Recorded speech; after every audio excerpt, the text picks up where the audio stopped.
අද අපි පොඩි ටෙස්ට් එකක් කරමු. මේ වීඩියෝ එක මම Facebook එකේ අහම්බෙන් දැක්කේ මට හිතුණා ඔයාලත් එක්ක මේ වීඩියෝ එක ෂෙයා කරගන්න ඕනේ කියලා. ඔයා මේ ටෙස්ට් එක පාස් වුණොත් ඔයාට හොඳ මතක ශක්තියක් තියෙනවා. මේ ටෙස්ට් එකේදී ඔයාට කරන්න තියෙන්නේ මම ඔයාලට ෆොටෝ එකක් පෙන්නනවා.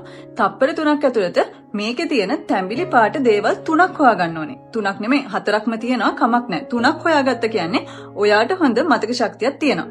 එහෙනම් අපි පටන් ගමු. අඳුනගත්තනේ?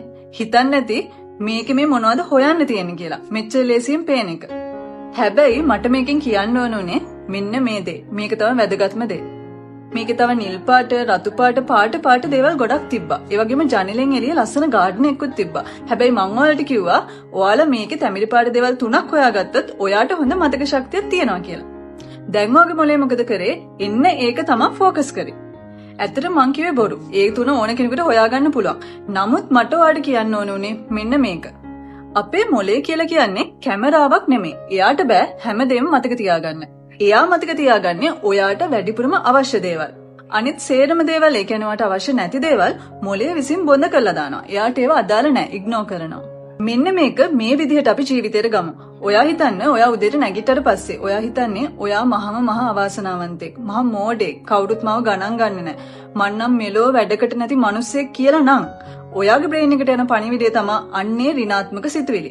ඉතින් දවස් 30ම ඔයාට වෙන නෙගටිව් දේවල්, ඒ කියන්නේ ඍණාත්මක දේවල් වලට තමයි ඔයාගේ මොළය අවධානය දෙන්නේ.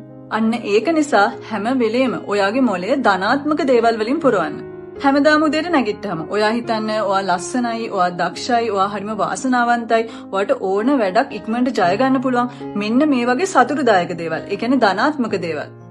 එතකොට මුළු දවස් 30ම ඔයාගේ මොළය ફોකස් කරන්නේ, අවධානය දෙන්නේ මෙන්න මේ ධනාත්මක සිතුවිලි වලට විතරයි.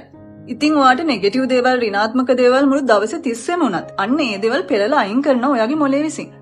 රැට කොලයක් අරගෙන ලියන්න අද දවසේ ඔයාට උන හොඳ දේවල්. ඔයා හැම වෙලේම හිතන්නේ, ලියන්නේ මේ හැමදේම ඔයාට උන හොඳ දේවල් විතරයි. ඔයාගේ ජීවිතේ හොඳ දේවල් විතරයි. ඔයාගේ මොළය වැඩ කරන්නේ ඔයා විසින් නිතර දෙන විධාන වලට අනුව. හරියට ඉගෙන ගත්තොත් අපිට පුළුවන් මේ මොළය ලස්සනට පාලනය කරන්න. ඉතින් මේ ට්‍රික් එක ඔයා try කරලා බලන්න. ඔයාගේ ජීවිතෙන් මේ නෙගටිව් දේවල්, ඒ කියන්නේ ඍණාත්මක දේවල් අතුගාලම දාන්න. ඔයාගේ මොළය පොසිටිව් දේවල් වලින්, ධනාත්මක දේවල් වලින් පුරවන්න. ඔයාගේ මොළේ පාලනය ඔයාගේ අතට ගන්න.